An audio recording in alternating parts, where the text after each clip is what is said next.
오늘은 성품 시리즈 네 번째 시간으로 하나님께 가까이 갈수록 나는 작아진다, 이런 제목으로 겸손에 대해서 말씀을 전하겠습니다. 오늘 본문 이제 야고보서 4장 6절 후반부에 보시면 하나님은 교만한 자들은 물리치나 겸손한 자들에게는 은혜를 베푸신다 말씀하십니다. 사람이요 교만하면 하나님의 은혜를 가로막습니다. 그런데 겸손한 자에게는 은혜를 부어주시죠, 그죠? 그러니까 교만과 겸손의 갈림길은 하나님의 은혜를 받을 수 있는 점지를 결정짓습니다. 7절에 보시면 하나님께 복종하라, 마귀를 대적하라 말씀하시는데, 교만의 뿌리는 결국 하나님께 복종하지 않는 마음입니다. 겸손의 시작은요 하나님께 복종하는 겁니다. 동시에 마귀를 대적하는 거죠. 왜냐하면 마귀는요 인간의 교만을 부추겨서 하나님을 거스르게 만들기 때문입니다. 여러분, 우리가 성경을 통해서 반복해서 경고받는 가장 위험한 죄가 있다면 그것은 바로 교만입니다.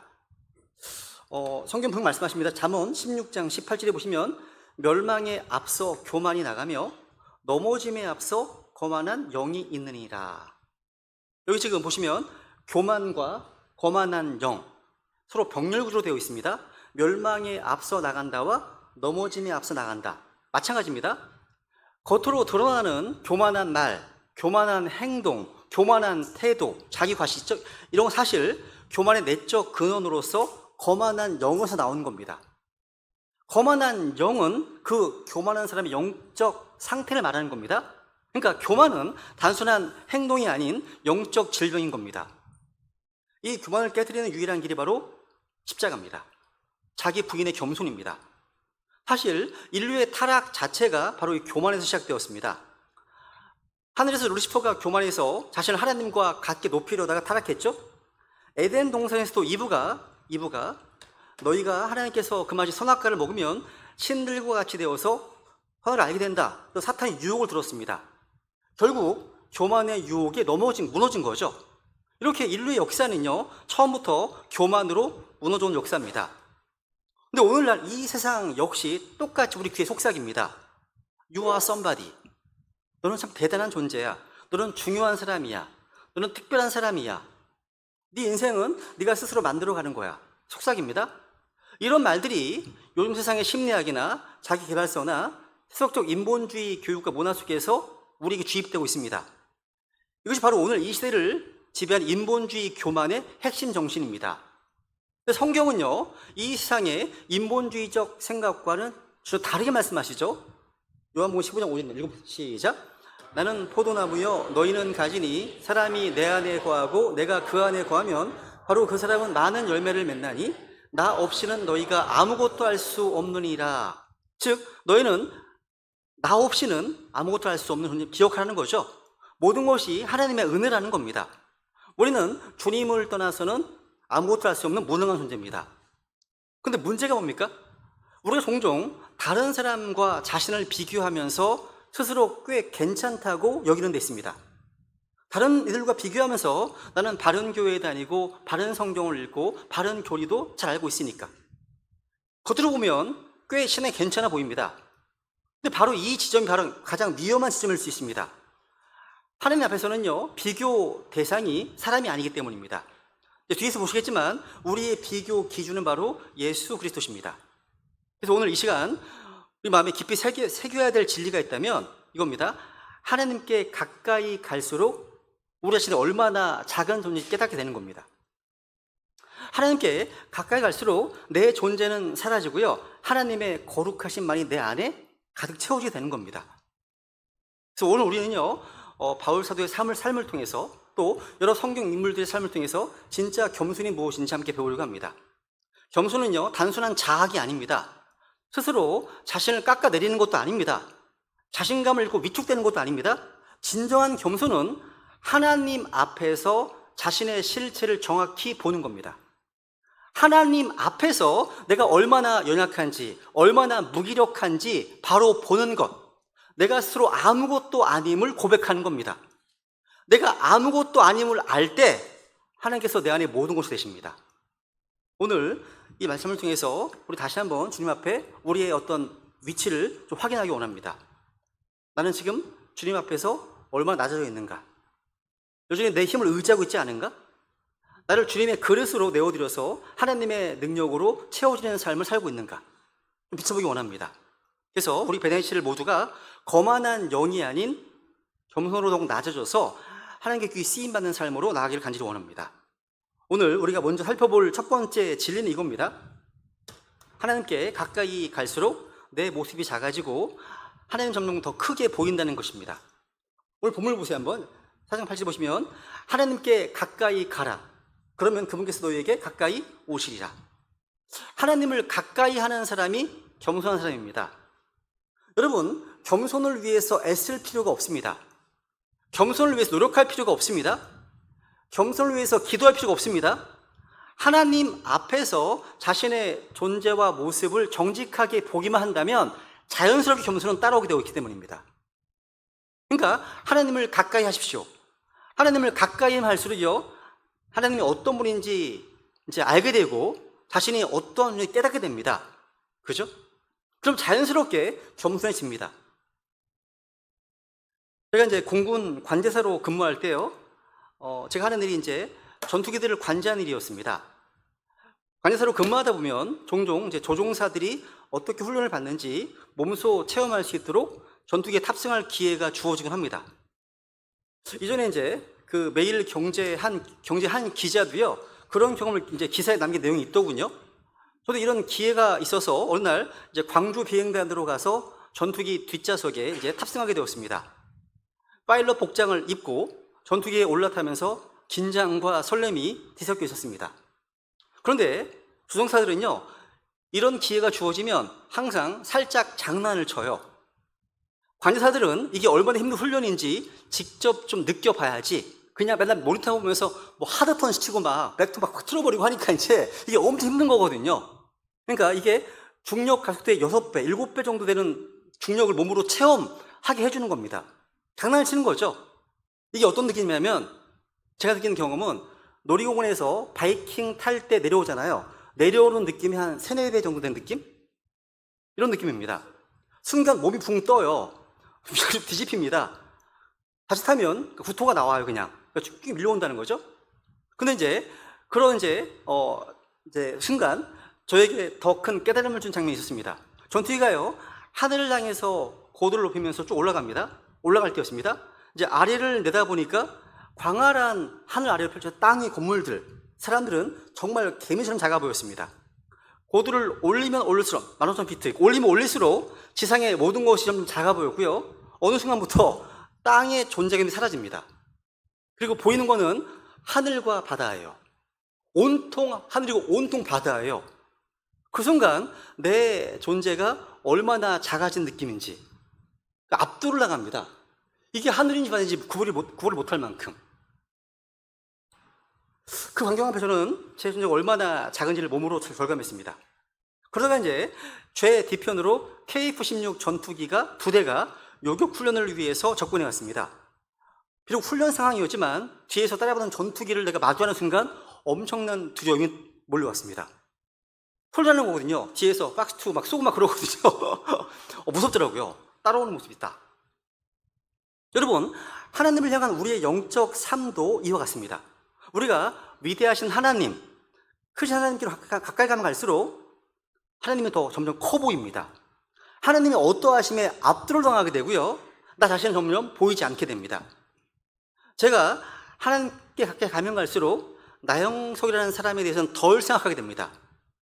여러분, 완전한 것과 불완전한 것을 비교하면 많은 것들을 더 분명하게 비교하면서 보게 됩니다. 완전한 하나님께 더 가까이 다가서 하나님을 알면 알수록 불완전한 자신의 흠과 결점들을 더 많이 볼 수 있게 됩니다. 우리가 온 우주보다 크신 하나님께 가까이 가면 갈수록 그분이 나의 시야에 꽉 차게 되고 그분이 점점 더 커 보이게 되고요, 반대로 저는 점점 작아지는 거죠. 내 상황과 환경은 좀 작아지는 거죠. 그래서 시편에 보시면 magnify the Lord라면, 그러니까 주님을 뭐 크게 하라, 높게 하라. 이 magnify라는 게 크게 하는 게 돋보기처럼 확대하는 거거든요. 하나님이 좀 확대해야 되는 겁니다. 믿음의 망경을 통해서 하나님을 크게 확대해 봐야 된다는 거죠. 근데 많은 성도들이 거꾸로 봅니다. 이게 문제죠.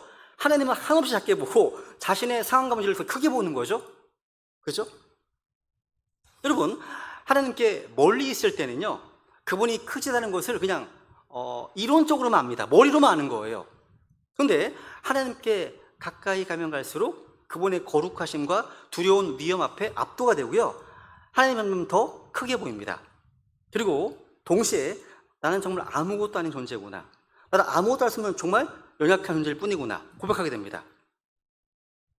여러분, 이 진리가요, 우리에게 두렵게 다가오는 이유가 있습니다. 반대의 경우를 생각해 보세요. 하나님으로부터 멀어질수록 우리는요, 자신에 대해서 꽤 괜찮은 평가를 하게 됩니다. 착각하는 거죠. 멀리 있을 때는요, 내가 얼마나 약한지, 얼마나 또 사악한지 깨닫지 못합니다. 그래서 다른 이들과 자신을 비교하면서 나는 그래도 요즘 성경 이렇게 읽고 있고 이렇게 잘하고 있어, 괜찮지 생각하면서 스스로 위로하게 됩니다. 근데 성경은 이렇게 경고합니다. 고린도후서 10장 12절입니다. 읽어볼까요? 시작. 이는 자기 자신을 충한 자들과 비교하지 아니하지만 그들은 자기들을 기준으로 자기들을 판단하며 자기들 가운데서 자기들을 비교함으로 지혜가 없도다. 사람은 언제나 다른 사람과 자신을 비교하면서 안심하려고 합니다. 이것은 사람의 기준일 뿐입니다. 정말 비교를 원하신다면 우리가 비교해야 될 완벽한 자가 있습니다. 지금 영적으로 어디까지 왔는지 잴 수 있는 완벽한 자, 그분은 바로 우리 주 예수 그리스도이십니다. 자신에 대해서 올바르게 평가하기 원하신다면 자신을 예수 그리스도와 비교하십시오. 우리의 기준은 사람이 아니라 예수 그리스도이십니다. 혹시라도 지금 내가 신앙생활을 잘하고 있다고 느끼십니까? 그렇다면 어쩌면 지금 내가 하나님으로부터 조금 멀어진 자리에서 자신을 바라보고 있는 걸 수 있습니다. 하나님께 가까이 가면 갈수록 우리는요, 주여, 저는 죄인 중에 우두머리입니다. 저는 모든 성도 중에 가장 작은 자보다 더 작은 자입니다. 이렇게 고백하게 됩니다. 이게 진짜 겸손의 시작이에요. 여러분은 지금 하나님과 얼마나 가까우십니까? 여러분은 자신을 어떻게 보고 계십니까? 이것이 바로 하나님과의 거리를 보여줘요. 자신을 꽤 괜찮은 크리스찬으로 여기고 있다면 하나님으로부터 상당히 멀리 떨어졌을 가능성이 큽니다. 하나님과의 거리가 중요해요. 여러분, 북극과 남극에 가시면 늘 얼어붙은 만년설이 있죠? 왜 그렇습니까? 태양과의 각도가 멀고 태양빛이 도달하는 양이 적기 때문입니다. 태양과의 거리가 멀기 때문이죠. 반면에 인도네시아나 말레이시아 같은 그런 열대우림 지역은요, 생명이 넘칩니다. 왜 그렇습니까? 태양과 가까이 있기 때문입니다. 태양과 가까우면 생명력이 넘치고 태양과 멀어지면 모든 것이 얼어붙습니다. 의의 태양이신 예수 그리스도와 마찬가지입니다. 우리 영적 상태가요, 하나님과 멀어질수록 우리 마음은 딱딱해집니다. 하나님과 가까워질수록 마음은 부드러워지고요, 풍성한 생명 가운데 거하게 됩니다. 교만과 겸손의 문제도 거리 문제예요. 우리의 마음이 교만하고 딱딱해지고 냉랭해진 것은요, 결국 하나님과의 거리 문제입니다. 거리 때문입니다. 우리는 우리 삶이 얼어붙으면 그래서 특별한 노력을 기울이고 여러 방법을 쓰면서 발버둥질합니다. 그런데 그 해결의 본질은 어디 있습니까? 하나님과 나와의 개인적인 관계, 거리의 문제에 있습니다. 거리만 조정하시면 돼요. 하나님과 우리가 가까워지면 봄철에 눈 녹듯이 우리 마음의 얼음이 녹아내리기 시작합니다. 교만도 두려움도 문제도 녹아내리기 시작합니다. 혹시 지금 내 마음이 교만이 있습니까? 마음이 딱딱하십니까? 은혜가 흐르지 않는 것 같습니까? 그렇다면 하나님과의 거리를 조정하십시오. 주님께 가까이 나아가시라는 거죠. 겸손은 하나님께 가까이 나아가는 것이고요, 교만은 하나님으로부터 멀어지는 것이 결과입니다. 두 번째로 이제 여러분, 바울 사도의 삶을 보시면요, 주님께 가까이 갈수록 사람이 얼마나 작아지는가를 아주 분명하게 보여줍니다. 바울은요, 시간이 가면 갈수록 스스로를 어떻게 평가했는지 시간 순서대로 한번 살펴보겠습니다. 먼저 로마서 11장 13절입니다. AD 58년에 기록된 말씀입니다. 보세요. 시작. 내가 이방인들인 너희에게 말하노라. 내가 이방인들의 사도인 만큼 내 직무를 존귀하게 여기나니. 바울이 이렇게 얘기합니다. 나는 이방인들의 사도이다. 그리고 나는 내 직무를 존귀하게 여긴다. 분명히 하나님께서요, 부르셔서 맡기신 귀한 직분입니다. 주님 주신 사명과 사역을 감당하면서 바울의 마음에는요, 나는 주님께 귀히 쓰임받고 있다. 주님이 이런 사명을 주셨다. 아마 분명한 자부심도 있었을 겁니다. 물론 이 자부심은요, 자기 자신에 대한 자부심이라기보다는 자신이 받은 사명과 직분에 대한 거룩한 자부심이었을 겁니다. 거룩한 자부심은요, 내가 주님께 쓰임받고 있다는 사실을 감사하고 귀히 여기는 마음이에요. 이건 교만이 아니라 은혜에 대한 감격이죠. 이것은 자신을 높이는 것이 아니라 하나님을 높이는 마음입니다. 여기서 내 직무를 존귀하게 한다 하는 이 매그니파이, 이 단어는 자신이 받은 직무의 가치를 크게 여기고 존귀 여기는 뜻입니다. 그래서 이 자체로는 잘못된 것은 아니지만 그래도 이 자부심 속에는 늘 조심해야 될 위험이 있다는 거예요. 왜냐하면 영적 교만은요, 아주 조용하게, 아주 미묘하게 서서히 틈을 타기 때문입니다. 성경 지식이 늘어날수록, 섬기는 일이 많아질수록, 사람들의 인정이 많아질수록 나는 쓰임받는다, 나는 다르다, 나는 특별하다, 이런 생각이 조금씩 마음을 잠식할 수가 있습니다. 주님께서 맡기신 사명을 수행하다가 어느 순간 내가 이 정도면 잘하고 있지, 이런 교만이 싹트기 시작한다는 거죠. 이 교만은요, 겉으로는 잘 드러나지 않습니다. 은밀하고 조용하게 마음 깊은 곳에 뿌리를 내립니다.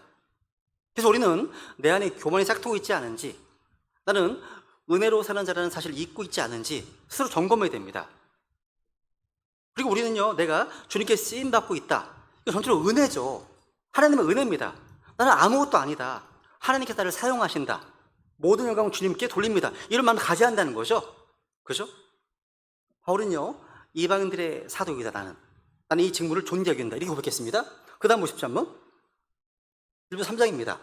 AD 62년경인데요. 보시면, 형제들아, 나는 내가 이미 붙잡은 줄로 여기지 아니하며. 이 말씀은요, 로마서 11장을 기록한 이후 사역의 후반부인 AD 62년경에 이제 빌보에서 기록한 말씀 고백입니다. 여기서 이제 붙잡았다는 단어가 영어로 어프리엔드라는 단어입니다. 노업스 사전에 보시면 뭐 이해하다, 마음으로 붙잡다, 뭐 파악하다, 도달하다, 이렇게 정의하고 있습니다. 바로 이렇게 얘기하는 겁니다. 나는 아직 다 이해하고 붙잡은 것이 아니다. 나는 아직 목표에 도달하지 못했다. 나는 아직 온전한 성취알에 이르지 못했다, 이런 말입니다. 즉 온전한 그리스도의 장성한 분량에 도달하지 않았음을 정직히 고백하는 겁니다. 바울은요, 이미 수많은 복음 사역을 했습니다.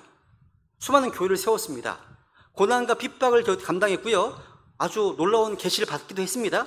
심지어 세전에까지 올라갔다 왔습니다. 근데 바울은 나는 아직 도달하지 못했다, 이렇게 말하는 겁니다. 왜 이렇게 고백했을까요? 하나님을 더 알면 알수록 자신의 부족함이 더 또렷해지기 때문입니다. 그리스도의 완전하심을 더 깊이 알아갈수록 나의 부족함, 나의 그 미달함이 더 선명해지기 때문입니다. 바울은요, 점점 더 겸손해지고 있습니다. 사역의 초반에는 나는 이방인의 사도이다, 이렇게 직무를 존귀하게 여기는 거룩한 자부심이 있었고요, 사역의 후반으로 갈수록 나는 아직 도달하지 못했다, 이렇게 고백하는 겸손으로 깊어졌습니다. 이게 영적 성숙의 특징이에요. 신앙이 깊어질수록 교만해지는 것이 아니라 영적으로 성장할수록요, 오히려 자신의 부족함을 더 절실히 느끼는 겁니다. 말씀을 더 알아갈수록, 사역을 더 감당할수록, 하나님을 더 깊이 알아갈수록 저는 여전히 성장하는 중입니다. 저는 지금도 부족합니다. 저는 아직 주님 앞에 갈 길이 멉니다, 고백한다는 거죠. 진짜 성숙한 성도는요, 이런 고백이 점점 더 자연스러워지는 겁니다. 세 번째로 에베소 3장 8절입니다. AD 64년경인데요.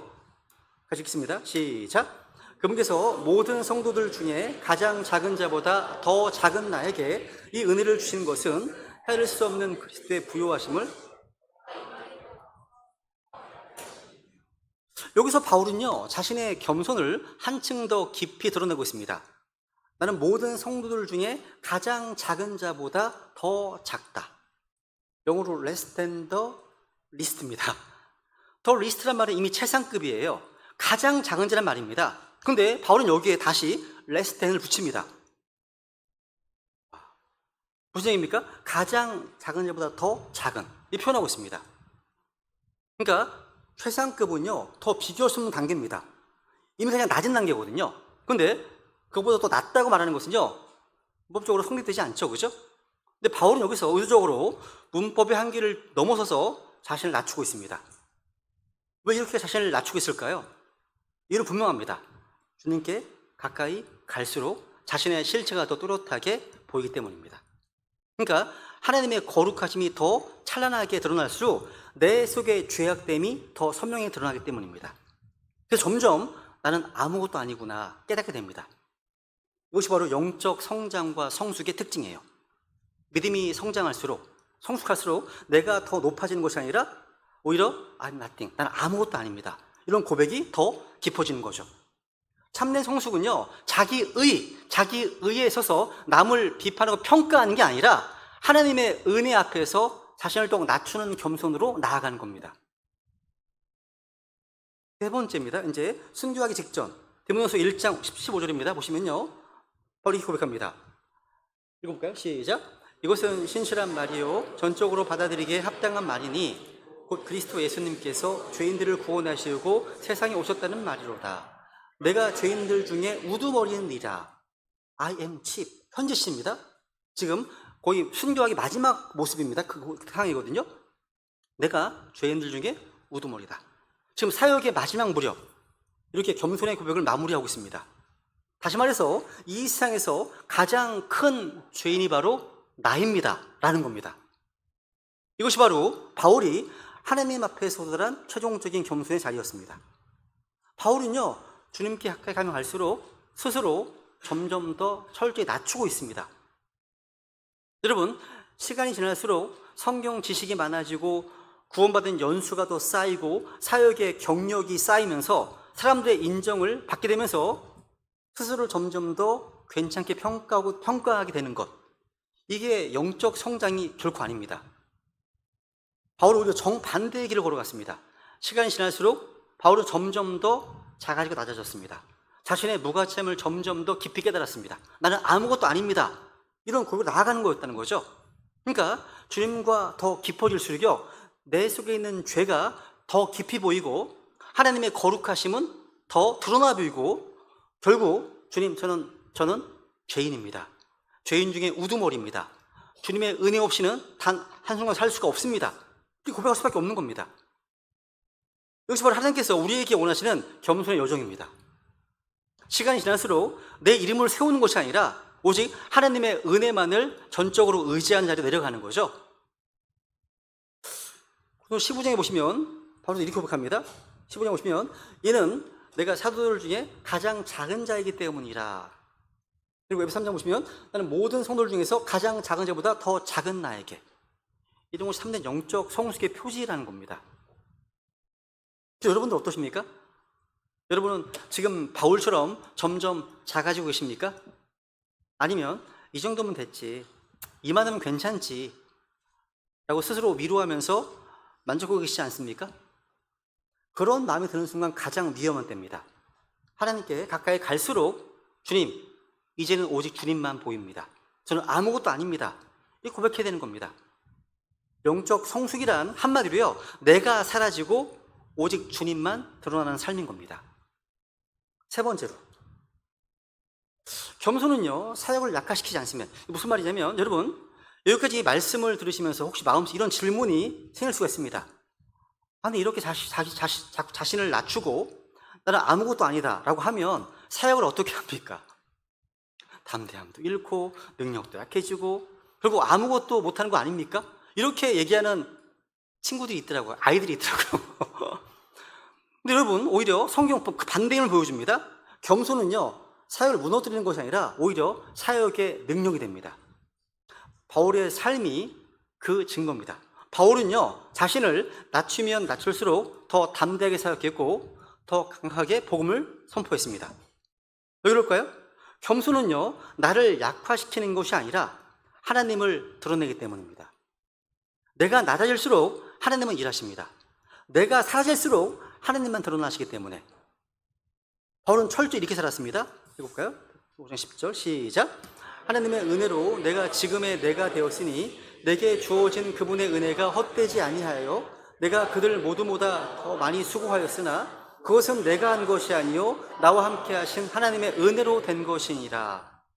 바울은요, 자신의 모든 사역과 능력의 원천이 자신이 아니라 하나님의 은혜임을 고백했습니다. 고린도서 12장 10절도 볼까요? 시작. 그러므로 내가 그리스도를 위해 연약한 것들과 치욕과 궁핍과 핍박과 고통당한 것을 기뻐하노니 이는 내가 약할 그때 강하기 때문이라. 바울은 자신의 약함을 인정할 때 하나님의 강하심이 드러남을 경험했습니다. 내가 아무것도 아니기 때문에 오히려 하나님의 능력이 더 크게 역사한다는 사실을 깨달은 겁니다. 여러분, 이 겸손이 바로 사역의 원동력입니다. 겸손하지 않은 사람은 자기 힘으로, 자기 머리로 사역하려고 합니다. 근데 겸손한 사람은 하나님의 강하심을 의지합니다. 그래서 겸손은 사역을 무너뜨리는 것이 아니라 오히려 하나님의 역사를 더 풍성하게 만들어갑니다. 여러분, 앞에서 바울의 겸손을 살펴봤습니다.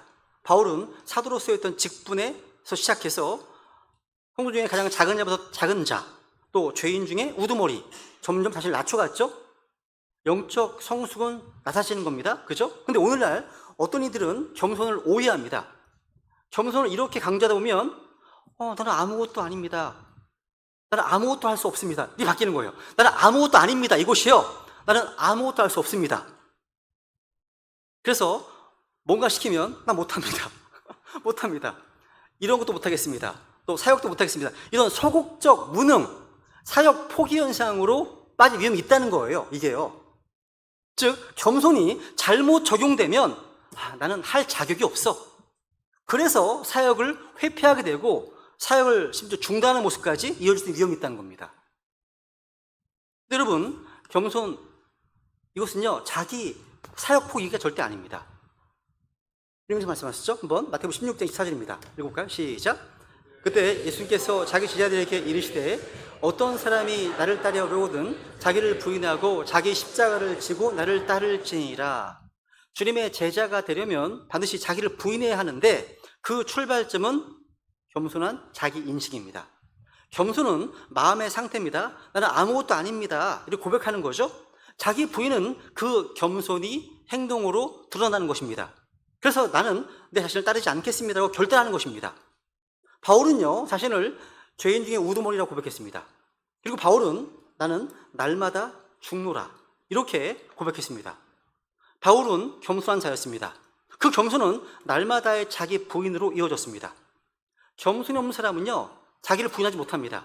자기 생각이나 자기 명예를 내려놓지 못합니다. 근데 바울은 자신을 의지하지 않고 전적 주님을 의지했습니다.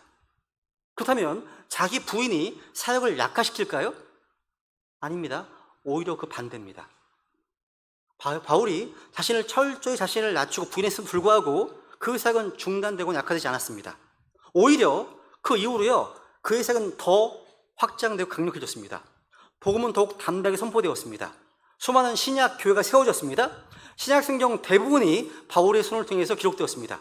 심지어 감옥 안에서도 그는 멈추지 않고 복음을 증언했습니다. 그래서 어떻게 가능했을까요? 이는 단순합니다. 그는 자신이 아무것도 아님을 알았기 때문입니다. 더 이상 자신을 의지하지 않았기 때문입니다. 자기의 능력, 자기의 지식, 자기의 경험이 아니라 전적으로 주님만을 의지했기 때문입니다. 그러니까 자기를 부인한다는 것은요 사역을 회피하거나 포기하는 게 아니라 오히려 진짜 능력의 출발점이 되는 것입니다. 내가 무너지고 주님만을 의지할 때 그 순간부터 하나님의 일하심이 시작되는 겁니다. 바울은 내가 약할 그때 강함이라 간증합니다. 바울은 스스로를 낮추고 자기를 내려놓을수록 그 자리에 하나님의 능력이 더 강하게 역사했음을 깨달았습니다. 바울은 자신이 아무것도 아님 알았기 때문에 자신을 의지하지 않고 전주 주님을 의지했기 때문입니다. 성경 이렇게 말씀하십니다. 빌립보 4장 13절입니다. 시작. 나를 강하게 하시는 그리스도를 통해 내가 모든 것을 알 수 있느니라. 와. 보세요. 이건 이제 개역성에서는 내게 능력 주시는 자 안에 이렇게 되어 있죠. 그죠? 이 말씀을 잘못 이해하는 분들이 많아요. 오늘날 많은 이들이요. 이 구절을 나는 뭐든지 할 수 있어. I can do. 나는 뭐든지 할 수 있어. 나는 할 수 있다. 이런 식의 마치 자신의 의지력이나 자신의 능력이나 성공 의식을 부추기는 구절로 사용합니다. 그런데 이 말씀의 핵심은 뭡니까? 내 능력을 말하는 게 아닙니다. 한때 로마가 굉장히 이제 부흥할 때, 흥성할 때 모든 길은 로마로 통한다. 이런 말이 있었습니다. 그런데 우리 구원받은 크리스찬들에게 모든 길은 그리스도로 통합니다. 믿음, 우리가 받은 구원, 생명, 거룩함, 능력, 부활 등등 모든 것이 다 그리스도를 통해서 오는 겁니다. 그리스도를 통하지 않고는 nothing, 아무것도 없습니다. 성경의 어떤 진리도 예수 그리스도를 통하지 않는 것은 없습니다. 모든 진리, 모든 말씀은 다 예수로서 통합니다. 나를 강하게 하시는 그리스도를 통해. 이 말씀은요, 우리의 강함, 우리의 힘이 그리스도 통해 온다는 진리를 보여주는 겁니다. 많은 사람들이 우리가 강해져야 한다, 힘이 있어야 한다, 힘을 길러야 한다, 이런 말 하지 않습니까? 그 방법이 뭡니까? 핵무장을 해야 된다, 군대를 길러야 된다, 경제 발전을 해야 된다, 아니면 교육을 통해서 이렇게 해야 된다 생각합니다. 그런데 우리 성도들은 전혀 다릅니다. 우리는 육신의 힘을 신뢰하지 않습니다. 군대를 신뢰하지 않습니다. 확실치 않은 재물을 신뢰하지 않습니다. 우리를 강하게 하시는 분은 바로 예수님이십니다. 그렇죠? 이 구절에서 바울은요, 자신이 이 땅에서 뭔가를 할 수 있는 비결을 밝히고 있습니다. 그게 뭡니까? 그리스도를 통해서. 그리스도가 전부입니다. 그러니까 이 말씀은 나는 스스로 아무것도 할 수 없습니다. 그러나 그리스도께서 하시면 모든 것을 할 수 있습니다. 이런 고백이 진짜 의미예요. 그죠?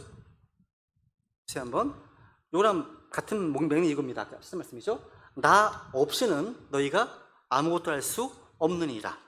같은 말씀이에요. 그러니까 우리는 그리스도를 통해서 모든 것을 할 수 있고요, 그리스도가 없이는 아무것도 할 수 없는 존재가 바로 우리 크리스찬이에요.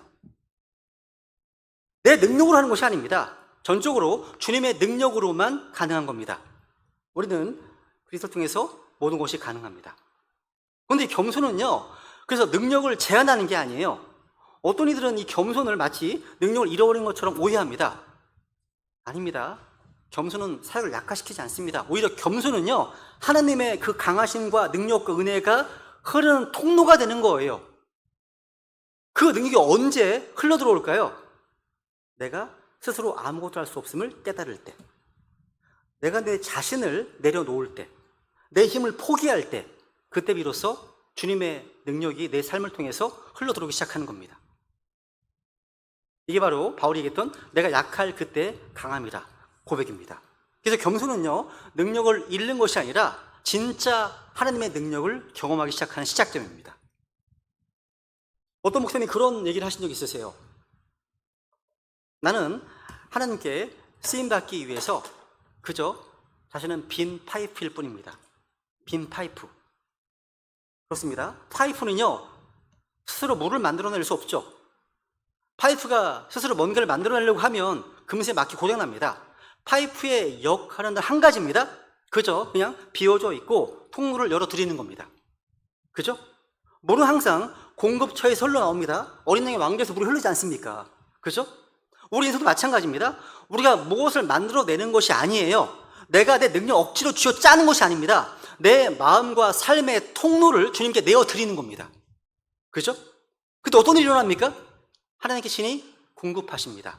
하나님이 역사하시고 하나님이 채우시고 그 능력이 내 삶을 통해서 흘러가기 시작하는 겁니다. 이게 바로 겸손의 원리예요. 나를 비우고 나를 내려놓을수록 주님께서 채우시고 역사하십니다. 내가 아무런 막힘이 없이 통로를 열어드릴 때 하나님의 그 능력이 자유롭게 흐르게 되는 겁니다. 그래서 바울은 이렇게 얘기합니다. 시작. 그러므로 이와 같이 심는 자나 물 주는 자는 아무것도 아니요 자라나게 하시는 하나님만 중요하니라. 내가 씨를 심어도 내가 물을 주어도 결과는요, 내 손에 달린 것이 아니라 오직 하나님께 달려 있습니다. 여러분, 겸손은요, 소극적인 패배주의가 아니에요. 겸손은요, 나는 못해, 주저앉는 게 아닙니다. 겸손은요, 나의 무능을 인정하면서 인정하면서 하나님의 전능하심을 붙잡는 겁니다. 그래서 겸손한 사람일수록 더 담대해요. 내 힘으로 하는 것이 아니기 때문에 두려워하지 않습니다. 실수가 두렵지 않습니다. 오직 주님을 의지하는 가운데 담대히 일할 수 있기 때문에. 저는 우리 배단의 지체분들의 사역도 마찬가지입니다. 내가 잘 준비가 되어서 하나님이 쓰시는 것이 아닙니다. 내가 나를 내려놓고 나를 내어드렸기 때문에 하나님이 채우시고요, 그 채워주심으로 우리를 쓰시는 겁니다.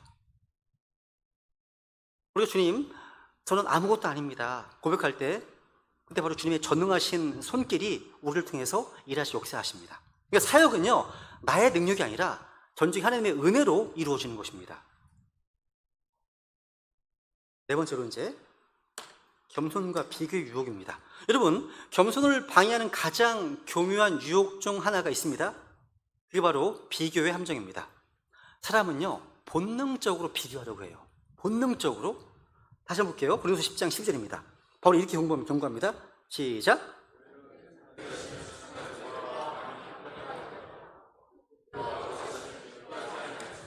그들은 자기들을 기준으로 자기들을 판단하며 자기들 가운데서 자기들을 비교함으로 지혜가 없도다. 사람은 본능적으로 주변 사람들과 자신을 비교하려고 합니다.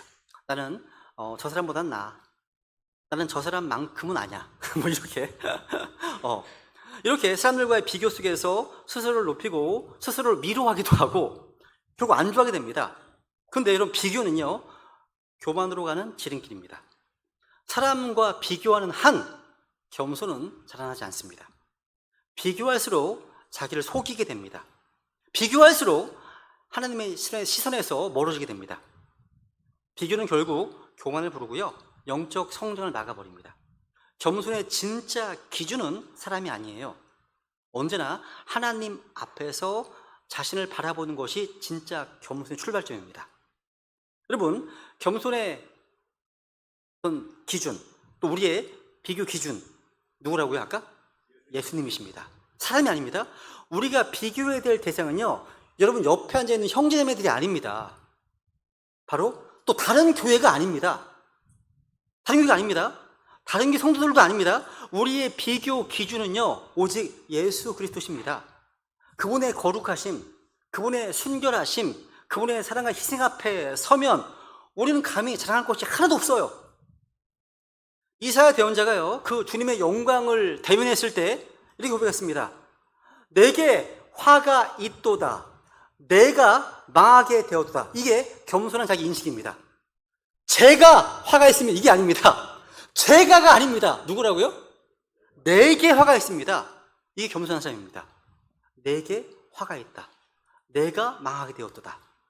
그러니까 주님의 영광 앞에 가까이 갈수록, 주님의 완전하심을 가까이 보면 볼수록 자신이 아무것도 아님을 철저한 무기력함을 깨닫게 됩니다. 그래서 여러분, 겸손은 언제 생깁니까? 사람과 비교할 때가 아니에요. 주님 앞에 섰을 때 자연스럽게 나오는 겁니다.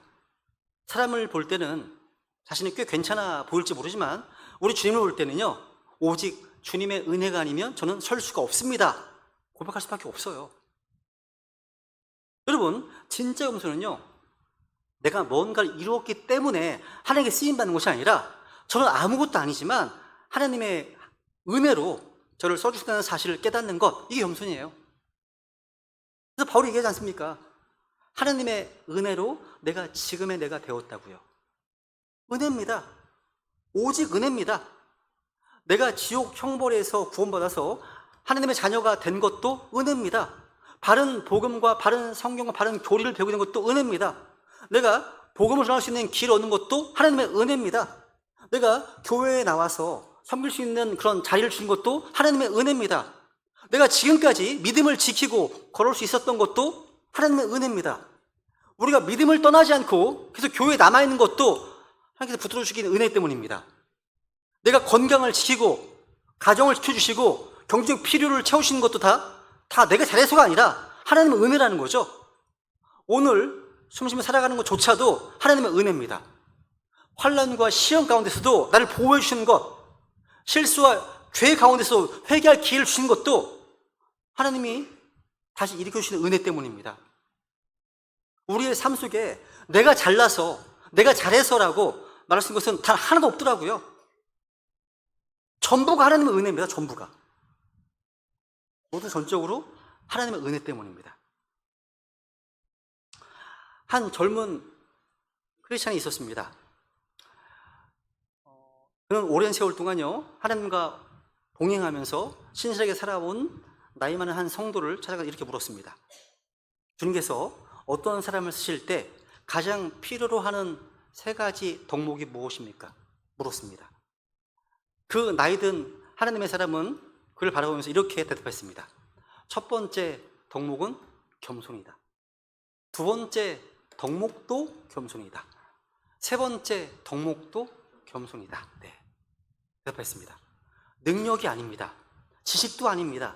경험도 아닌 겸손이 하나님께 쓰임받기 위한 필수 조건이라는 거예요. 하나님께 쓰임받으려면 반드시 겸손해야 됩니다. 왜 그렇습니까? 교만한 자는요, 하나님이 물리치시기 때문입니다. 근데 겸손한 자에게는요, 더 큰 은을 주십니다. more grace, 더 많은 은을 주십니다. 마지막으로 같이 한번 읽겠습니다. 시작. 그러나 그분께서 더 많은 은혜를 베푸시나니 그러므로 그분께서 이르시되 하나님은 교만한 자들은 물리치나 겸손한 자들에게는 은혜를 베푸니라 하시느니라. 이제 말씀 마무리하겠습니다. 오늘 우리는요, 하나님께 가까이 갈수록 나는 작아진다, 이런 겸손의 원리를 살펴봤습니다. 바울 사도는요, 시간이 지날수록 점점 더 자신을 낮추었죠. 그죠? 여러분, 진짜 영적 성수가 뭐라고요?